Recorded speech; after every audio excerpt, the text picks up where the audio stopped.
ইমাম সাহেব, এই যে এখানে দুপুরের ও রাতের খাবার আছে। আলহামদুলিল্লাহ। আল্লাহ তোমার পরিবারকে সুস্থ রাখুন ভাই। হুজুর, একটু শুনেন। জি বলেন ভাই। আমার একটি প্রশ্ন ছিল।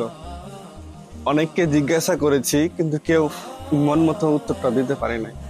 আপনি একটু প্রশ্নটা। কি প্রশ্ন ভাই? আমি পুরাতন কথা একদমই বলতে পারি না। তো কেউ যদি আমাকে কষ্ট দেয়, সে কষ্ট, সে রাগ আমার মনের ভিতরে থেকেই যায়। ভিতরটা পাথরের মতো সবসময় ভারী হয়ে থাকে। এখন আমি এখান থেকে বের হবো কি করে? উত্তরটা খুবই সহজ। চলো আমার সাথে মসজিদে চলো, তাহলে তোমার উত্তরটা পেয়ে যাবে। এখনই যাব হুজুর? হ্যাঁ, এখনই। হুজুর, হুজুর, আমার গাড়িটা নিয়ে আসি তাহলে। না না, গাড়িতে যাওয়া হ্যাঁ? যাবে না, হেঁটে যেতে হবে। চলো, এ পথে হেঁটে গেলে তোমার উত্তরটা পেয়ে যাবে। দাঁড়াও। কি ব্যাপার? হুজুর দাঁড়াতে বললো কেন? এই যে এই পাথরটা দেখছো না? জি হুজুর। পাথরটা হাতে তুলে নাও। কেন? এটা দিয়ে কি হবে? তোমার প্রশ্নের উত্তর চাইলে আমি যা বলছি তাই করো।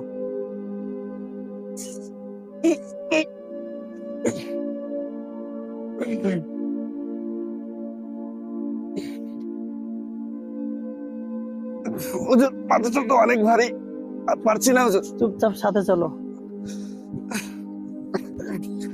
হুজুর, আর কতদূর হুজুর? এই সামনের মোড়টা পার হলেই।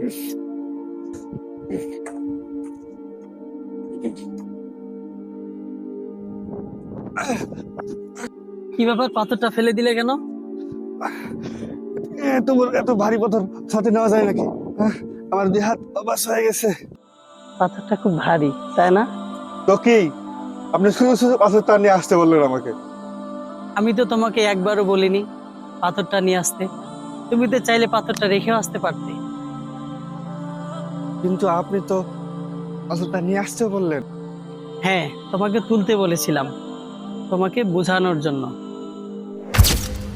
পাথরটা হাতে তুলে নাও। কেন? এটা দিয়ে কি হবে? তোমার প্রশ্নের উত্তর চাইলে আমি যা বলছি তাই করো।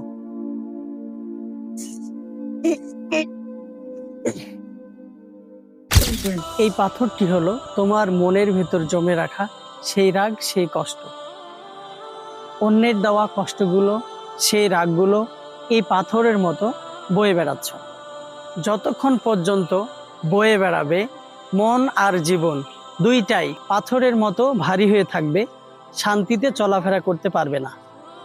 জীবনে যদি সুখী হতে চাও, মনকে হালকা করতে চাও, তাহলে এই পাথরের মতো মন থেকে অতীতের সব কষ্টগুলোকে ছুঁড়ে ফেলে দাও।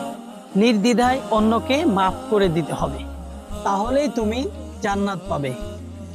আশা করি তুমি তোমার প্রশ্নের উত্তর পেয়েছো। শোনো, রসুল সাল্লাল্লাহু আলাইহি ওয়াসাল্লাম পরপর 3 দিন একজন সাহাবীকে দেখিয়ে বলেছিলেন তিনি একজন জান্নাতি মানুষ। কেন জানো? তিনি তেমন কোনো আমল করতেন না।